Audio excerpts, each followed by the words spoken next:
सामने हम लड़ते थे, लेकिन देश में जो चुनौती थी उस पर कामयाबी पाने के लिए सबको साथ आना जरूरी था। इसलिए चाहे ममता बनर्जी हो, चाहे डीएमके हो, चाहे एनसी हो, चाहे कांग्रेस, सब मिलकर एक चुनाव लड़े और इंडिया अलायंस एक मजबूत अलायंस बनकर निकला। और 4 जून को जब रिजल्ट आया लोकसभा के चुनाव का, तो जो लोग बोलते थे कि 300 पार, 400 पार, 500 पार, वो 240 पे अटक गए। और ये सरकार बनी बीजेपी की, लेकिन बनी बैसाखियों पे, नीतीश कुमार जी और चंद्रबाबू नायडू की बैसाखी लेकर सरकार बनी है। इसलिए जो यहाँ के नेता हैं बीजेपी के, उनके चेहरे थोड़े उतरे हुए रहते हैं। अभी 100 दिन पूरे हुए सरकार के। इन 100 दिनों में क्या हुआ? राहुल गांधी जी हमारे लीडर ऑपोजिशन हैं, उन्होंने सवाल पूछा सरकार को, मजबूर किया जवाब देने के लिए। पहले बहुत बड़ा बहुमत था तो मर्जियां जो करते थे, लेकिन पार्लियामेंट के अंदर जब इंडिया अलायंस का मजबूत गठबंधन हुआ, हमारे बहुत सांसद जीत कर गए, मेंबर पार्लियामेंट जीत कर गए, तो बीजेपी को अपने हाथ खींचने पड़े। वो लेकर आए, लैटरल एंट्री का बिल लेकर आए, उसको वापस लेना पड़ा। वक्फ बोर्ड की जमीन का बिल लेकर आए, उसको वापस लेना पड़ा। ये इसलिए हुआ क्योंकि हम विपक्ष के लोग एकजुट हुए। उसके बाद जम्मू कश्मीर के चुनाव की घोषणा हुई, यहां पर भी कांग्रेस पार्टी ने सोचा हम सब मिलकर साथ लगते हैं। तो जो अलायंस हुआ है वो बीजेपी का जो एक काम करने का तरीका है, वो सीधे लड़ाई नहीं लड़ेंगे, वो इधर से उधर से नीचे से ऊपर से करके पूरा गेम खेलने की उनकी पूरी तैयारी रहती है। और मैं भी सुरन कोर्ट पे था, मैंने वहां पर कहा कि बीजेपी हमेशा बोलती है डबल इंजन बोलते कि नहीं बोलते डबल इंजन। तो यहां पर भी उनकी सरकार थी, इंजन चल रहा था, लेकिन जो श्रीनगर का इंजन था वो सिर्फ धुआं फेंक रहा था, काम नहीं हो रहा था। इसलिए नई सरकार बनेगी, अलायंस की सरकार बनेगी। और जब लोकसभा के चुनाव हुए तब अलायंस में कांग्रेस पार्टी चुनाव नहीं लड़ी, क्योंकि ये देश का मसला था, ये बड़ा मसला था। ये किसी एक व्यक्ति का, एक इंसान के एमपी एमएलए बनने का मसला नहीं है, देश में सरकार बनाने का मसला था। हम मिलकर चुनाव लड़े। अभी विधानसभा का चुनाव है, इस पर जो अलायंस में बंटवारा हुआ है उसमें सीट कांग्रेस पार्टी के पास आई है और सबने मिलकर निर्णय लिया है।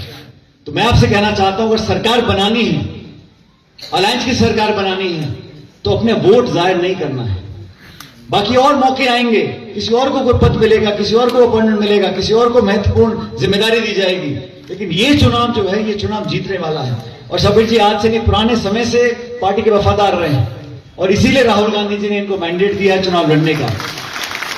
हम सब भाई, ये सब पूरा इलाका, जो पूरी रियासत है, सरहद का इलाका है, यहां के लोगों ने जो शहादत दी है उसको कौन भूल सकता है। फौज और पुलिस के साथ साथ यहां के लोगों ने कुर्बानियां दी हैं, इस वतन के लिए दी है।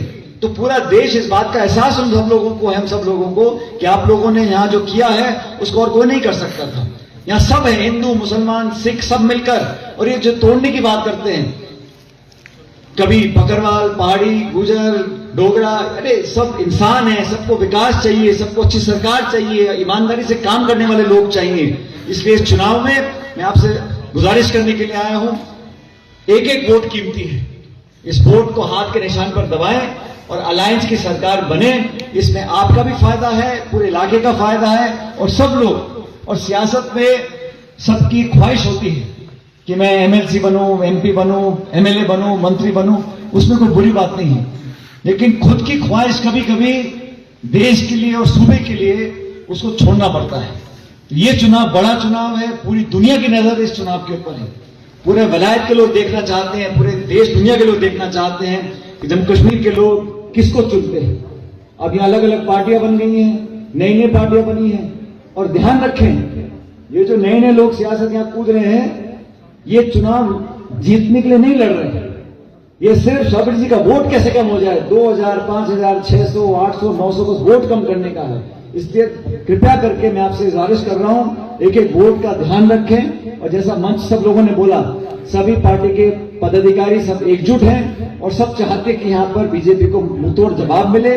वो तभी संभव होगा, तभी पॉसिबल होगा जब हम सब लोग मिलकर चुनाव लड़ें और सबीर जी को भेजकर श्रीनगर में अपना विधायक बनाकर आप भेजें। बाकी बीजेपी का आप देख चुके हो, आमदनी दुगनी करेंगे किसान की, 2 करोड़ नौकरी देंगे और जुमलेबाजी। और 10 साल से आज भी आप लोग याद करो, जब डॉक्टर मनमोहन सिंह प्रधानमंत्री थे, तब जम्मू कश्मीर के लोगों को कितना अधिकार होता था मांग रखने का, काम करवाने का, डेवलपमेंट कराने का। अब 10 साल से बीजेपी के प्रधानमंत्री हैं, क्या काम हुआ यहां पर? स्टेटहुड आपका छीन लिया, क्या कारण है? आपको दुश्मनी है, आपको कुछ गिला शिकवा है, आप और करें, लेकिन लोगों को इस तरह से दुख देने का, उनकी बेइज्जती करने का किसी को अधिकार नहीं है। ये मुल्क सबका है, सब मजहब के लोगों का है, सब धर्म जाति के लोगों का है, सबको मिलकर साथ रहना है।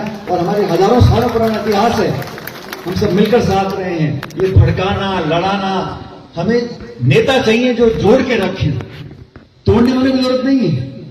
जो जोड़ के रखेगा, सबको साथ लेकर चलेगा, जो बड़ा दिल रखेगा, लोगों को आगे बढ़ने का मौका देगा, ऐसे लोगों को चुनकर आप भेजें। मुझे पूरा विश्वास है कि भारी बहुमत से शबरीर जी को दोबारा जिताकर भेजेंगे और यहां पर हमारी अलायंस की सरकार बनेगी। और जैसा चेयरमैन साहब बोल रहे थे, पायलट साहब बहुत इलाके में आया करते थे लोगों को जोड़ने के लिए, और मैं हर बार इस बात को बोलता हूं, जब अच्छा समय होता है, जब ब्याह शादी घर में होती है, दिवाली ईद होती है, सब लोग आ जाते हैं। जब मुश्किल का समय आता है, जब कठिन समय आता है, जब परेशानी होती है, जब मुश्किलात सामने आती हैं, तो सिर्फ अपने ही सामने आते हैं, गैर कभी गैर सामने नहीं आता है। आपका हाथ पकड़कर दुख बांटने वाले लोग, उनको आप ताकत दो। मैं गुजारिश आपसे करने आया हूं, आप लोग यहां पर आए। मैं फिर माफी मांगता हूं, मुझे जल्दी जाना है जम्मू, लेकिन दोबारा चुनाव खत्म होने के बाद जब सरकार बनेगी, दोबारा आपके बीच में आऊंगा। आपका बहुत बहुत शुक्रिया। जय हिंद।